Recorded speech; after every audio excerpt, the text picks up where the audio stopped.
जी अस्सलाम वालेकुम ख़वातीन हज़रात। आज है जी सितंबर की 29 2022 और दिन है आज जुमे रात का। अच्छा, ये वही आज एपिसोड 2 है जो आज की चबलें जो मैंने शुरू किया था। तो आज भी कुछ चबलें इकट्ठी हो गई हैं 8-10, तो ब्रीफली उन पे थोड़ा सा कमेंट कर लेते हैं। तो ये पहली चबल आप देख रहे हैं, ये हमारी नोबेल प्राइज़ याफ्ता नोबेल प्राइज़ की भी बेइज्जती है। वैसे क्या उसकी इज़्ज़त रहेगी। तो मलाला यूसुफ़ज़ई साहबा जो हैं ये फिल्म प्रोड्यूस करेगी। ज़्यादा मेरे पास इसकी डिटेल तो नहीं है, लेकिन जिस तरह की इनकी शख्सियत है और जिस तरह की इनका पर्सनैलिटी है, तो फिल्म भी मेरा ख्याल है कि माशाल्लाह ही होगी। और अल्लाह की शान है कि अल्लाह किस किस को जो चाहे देता है। ऐसी चलें, और इस पर इसके बारे में क्या बात करनी है। तो अगला देखें, अब ये नसीबुल्लाह जो है ना, इसको अब ज़ाहिर लोग ट्रोल कर रहे हैं तो करना भी चाहिए। देखें, एक स्टेज की नकम्मी किस्म की गुलकारा जो स्टेज के चवल गाने गाती है, बेहुदा उसकी आवाज़ है। जैसे पटा ढोल नहीं होता, गला किसी का फटा हुआ हो, तो जो ट्रक का स्पीकर, ट्रक का जो हॉर्न होता है, उस तरह की बेहुदा सी आवाज़ है। तो भाई तेरा इन चीज़ों से क्या काम है। पहले भी इन्होंने इसको रखा था वो आपदा परवीन के साथ, अजीब गाने की मत मार दी। कहाँ आपदा परवीन और कहाँ एक स्टेज की एक चवल सी गुलकारा। तो इधर भी पीटी स्पोर्ट में उसने कोई गाना गाया है और लोग कह रहे हैं क्या ये चवल है। तो बाकी मेरा मतलब कोई हमारी कोई सिलेक्शन, हमारी पता नहीं कौन कौन गधे बैठे हुए हर जगह पे, हमें कोई पता नहीं है भाई इसने क्या क्या गंदे घटिया गाने गाए हुए हैं नसीबुल्लाह ने स्टेज पे, जो अब यहाँ पढ़ नहीं सकते यहाँ पे। तो उसको आप क्या करवा रहे हैं। वो जहाँ जो कर रही है चवल काम वो करती रहे, उसका ऐसे क्या ताल्लुक है। पीटीवी स्पोर्ट पे, कोक स्टूडियो में आप भाई को अच्छे बंदे लेके आओ, को अच्छी आवाज़ें लेके आओ। लेकिन हमारा मुल्क माशाल्लाह जिस तरह हमारी बाकी अवाम है, उस तरह के हमारे ये सेलिब्रिटीज़ हैं। एक से बढ़ के एक चबल है हमारे पास। अच्छा खैर, ये सियासत के बारे में जो चल रहा है आजकल हॉट इशू, कि इन्होंने वही हुआ जो एक्सपेक्टेड था। जब इन्होंने नैब को ही बंद कर दिया, सारे केसेस उन्होंने कस्टमाइज़ कर दिए, सारे लॉज, कि जी अब उसकी वजह से ज़ाहिर है वो फिर नैब जब नैब ख़त्म ही हो गई, तो केस तो नैब ने किए हुए थे सारे करप्शन के, मनी लॉन्ड्रिंग के। तो जब नैब बंद कर दिया आपने, तो केस भी बंद हो गए। तो और ये इसकी ये जो है ना, ये बगले बजा रहे हैं, छलांगे मार रहे हैं, वो हमारी जो है बेटी वो आज़ाद होगी। झूठे केस थे, झूठे केस क्या थे चलो ओके। नैब भी ख़त्म कर दिया आपने, तो केस बंद होनी थे। तो ये जो एवन फील्ड का केस चल रहा था, इस पे और सफदर पे, और सारा उन्होंने रोल बैक हो गया। जब जिसने केस किया वही नहीं है तो पीछे क्या रह गया। और दूसरे हमारे जो मोहतरम भगोड़ा शरीफ है 3 साल का, जिसकी दिमाग की शरीयानें बंद हैं और दिल बंद हैं और प्लेटलेट्स गिरे हैं, पता नहीं क्या क्या, उनके कमेंट्स हैं कि जी माशाल्लाह। तो एक तो ये नून लीग वाली जो है ना, हर काम से पहले अल्हम्दुलिल्लाह माशाल्लाह, इनको बड़ा कॉमन है। ये जब चोरी करते हैं ना, अल्हम्दुलिल्लाह हमने चोरी कर ली। जब कोई डाका मारेंगे, माशाल्लाह बड़ा अच्छा डाका मारा है। ये इस तरह की एक जो है ना एक गंदी नस्ल है। तो बहरहाल आज़ाद होगी मरीम साहबा, अब इनको पासपोर्ट भी मिल जाएगा ऑब्वियसली, और ये जाएंगी अपने पियो के पास। फिर पियो भी जो है वहाँ से इंशाअल्लाह पाकिस्तान आएगा और लेवल प्लेइंग फील्ड होगी। और वही जो उन्होंने करना था, उन्होंने जो NR2 है वो इनका मिशन पूरा हो गया इस्टेब्लिशमेंट के साथ मिलके। अच्छा, ये मुझे बड़ा फ़नी लगा कि जब कराची में कोई मेरिट की बात होती है तो बड़ी हंसी आती है। वैसे तो मेरिट पूरे पाकिस्तान में नहीं है, लेकिन जब कराची कहती है कि हमें मेरिट पे ऑफिसर नहीं मिल रहे, तो भाई गधो तुम्हारे पास मेरिट में है क्या। जरदारी मेरिट पे है तुम्हारा, कौन सा बंदा मेरिट पे है जो तुम्हें ऑफिसर नहीं मिल रहे। ये एक से बढ़ के एक चवल है हमारे पास। हाँ, ये वो जो है मैं बात कर रहा था, जो इन्होंने जो NRO जो टूल ही है, जो उन्होंने अमेंडमेंट्स की हैं नैब में। अब देखें ना, ये 4-5 अमेंडमेंट्स हैं, बड़ी कस्टमाइज्ड हैं हर बंदे के हिसाब से।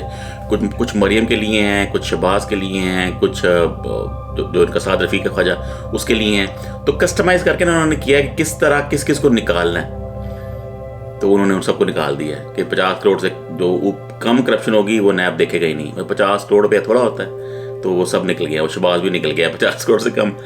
तो ये इन्होंने कमाल है वैसे यार, हमारी अदालतें, हमारा एस्टेब्लिशमेंट, क्या ये चवल लोग हैं ये सारे ब्यूरोक्रेट सो कॉल्ड।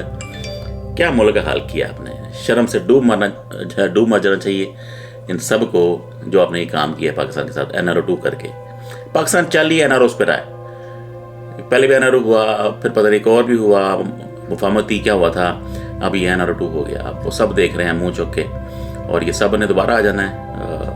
खान भी लगा हुआ है जितना वो कर सकता है, लेकिन जब सारे खिलाफ हो जाए एस्टैब्लिशमेंट और वो, तो पीछे फिर खान है और अवाम है। अब वो देखते हैं। खान ने कहा तो है कि 8 दिन के अंदर अंदर मैंने कॉल देनी है, फाइनल कॉल के आर या पार।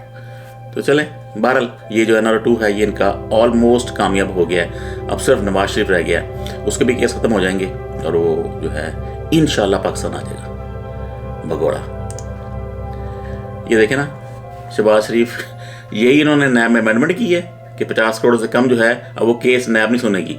तो इन मोहतरम पे, ये शोबाज पे, ये चवल हमारा जो पीएम है, इस पे 50 करोड़ से कम केस था, जिन्होंने वो कस्टमाइज़ किया था ना कि जी हम वो थ्रेशोल्ड कहाँ रखें। तो 50 करोड़ का थ्रेशोल्ड था, तो उस पर अभी फिट आ गया और अभी बिजाद हो गया और छलांगे मारे। अल्हम्दुलिल्लाह हम कामयाब हो गए भाई। अपने केस यानी कि चोर जो है, एक चोर है, वही लॉ बना रहा है, वही लॉ को अमेंड कर रहा है, वही लॉ को इम्प्लीमेंट करवा रहा है, और उसी इम्प्लीमेंटेशन से अब आज़ाद हो रहे हैं।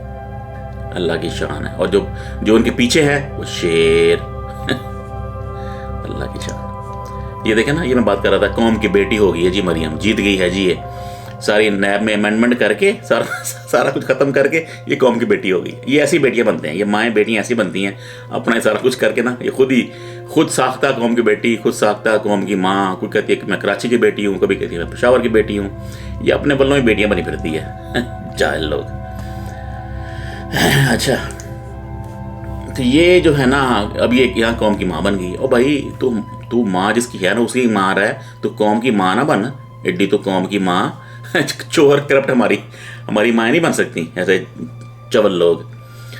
मेरी जो है मेरी पाकिस्तान में क्या, तो वहाँ पे जायदाद नहीं है, वो पे निकल भी आई। तो इनकी यार समझ से बाहर है, ये लोग कितने झूठे हैं। और जो इनके फॉलोअर्स हैं फिर भी शेर कदे। अब ये देखा ना, ये जज साहब, ये हमारे जज साहब हैं, ये हमारे जस्टिस साहब हैं। अब बंदा इनको क्या कहे, उनका फिक्रा पड़े कि अगर रोस्ट्रम पे खड़े होकर कहीं कहें कि प्रॉपर्टीज हमारी हैं, फिर भी प्रोसिक्यूशन होगी, यानी कि प्रोसिक्यूटर साबित करना होगा। भाई जब उसने खुद कह दी, इतराफ़ जुर्म नहीं होता जिस तरह कि मैंने इतराफ़ जुर्म कर लिया है, तो पीछे क्या रह गया। तो ये मोहतरम कह रहे हैं कि इतराफ़ जुर्म हो भी जाए तो उससे कोई फर्क नहीं पड़ता, वो फजूल है, आप फिर भी साबित करें। ये हमारा निज़ाम है, ये हमारा जस्टिस है। देखें, पाकिस्तान खाक चलना है जब हमारे जज ही ऐसे होंगे। अब ये मरीम साहबा, ये इनका काम ही नून लीग का यही है, किसी की फिल्म ऑडियो, किसी की वीडियो, किसी की कुछ और चीज़ रहे इन्होंने छुपा कर रखी हुई है।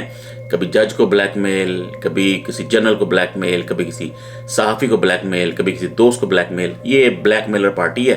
वो कह रही है मेरे पास जो ना कि 2 ताकतवर शख्सियात की वीडियोस पड़ी हुई हैं और मैं उनको इस्तेमाल करूँगी। ठीक है जी, तो आपका काम ही यही है, आपका मीडिया सेल ही यही आपकी सियासत ही इस पर चल रही है, ऑडियो वीडियोस पे। तो फिर खेलते रहे आप, फिर ऐसे जो जान के गंदे लोग हैं ये। अल्लाह अकबर। ये एक फ़ोटो थी, ये मैंने इसको मास्क कर दिया था। बहरहाल ख़तून एक फ़ौजी के जूते चाट रही थी, चेरी ब्लॉसम, वही जूते पॉलिश, आप समझ तो गए होंगे।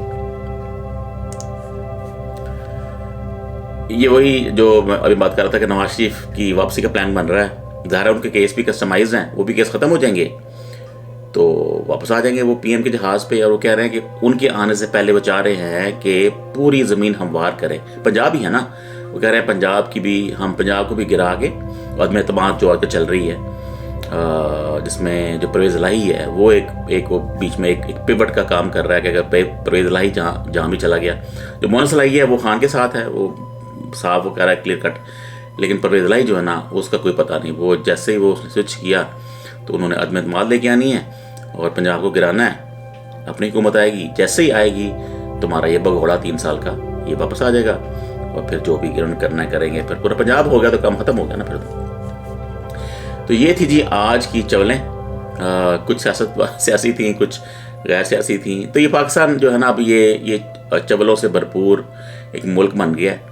अब कोई इदारा, अब इस वक्त पाकिस्तान में कोई इदारा सही काम नहीं कर रहा, सब चोर इकट्ठे हो गए हैं, जजेस से लेके, सहाफ़ियों से लेके, मीडिया से लेके इस्टेब्लिशमेंट से लेके अब कुछ भी नहीं है पाकिस्तान के पास। सियासतदान तो खैर होते चवल हैं, लेकिन सारे के सारे अब एक तरफ हो गए हैं। अब इस पलड़े में खान साहब हैं और खान साहब की आवाम है। और आप देखते हैं ये लॉन्ग मार्च या धरना जो भी अब खान साहब ये कह रहे हैं 7-8 दिन में, इसी यानी कि इसी महीने, यही तो ख़त्म हो गया, यानी अर्ली नेक्स्ट मंथ तो ऐलान कर देंगे। फिर देखते हैं। अब जाहिर है जब पंजाब जब तक है तभी ऐलान करे फ़ायदा है, वरना वो जब पंजाब अगर गिर गया तो फिर वो सारा फिर वही होगा जो लास्ट टाइम जो राना सनाउल्लाह ने किया था, वो घटिया आदमी ने, कि वही फिर शेल होंगे और फिर सारा कुछ होगा। तो जब तक पंजाब है तब तक खान साहब कर लें जो कर सकते हैं, उसके बाद तो फिर ये कुछ नहीं हो सकेगा। एक दफ़ा वो आ गया तो फिर जो है ये अपना भगोड़ा जिसके प्लेटलेट्स गिर गए थे 3 साल पहले, और वो अब वो वापस आ रहा है। वो जी ये हमारा शेर है, ये हमारा लीडर है, कायद, भगोड़ा कायद। अल्लाह की शान है, दौर पड़े मुँह।